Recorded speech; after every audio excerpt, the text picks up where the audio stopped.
শিকাৰী হৈ আহিছো মই তোমাৰ কাষলৈ দৰা সাজি আহিম এদিন তোমাক নিবলৈ শিকাৰী হৈ আহিছো মই তোমাৰ কাষলৈ দৰা সাজি আহিম এদিন তোমাক নিবলৈ নালাগে থাকিব তুমি বনৰে মাজত বোৱাৰী হৈ থাকিবা ৰাজকাৰে কি কৰে জানে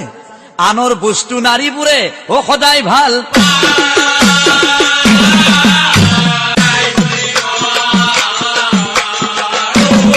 নিজৰ থাকিলেও পিতা আৰু স্বামীয়ে যদি প্ৰয়োজনীয় বস্তুটো দিব নোৱাৰে নহয় পিতা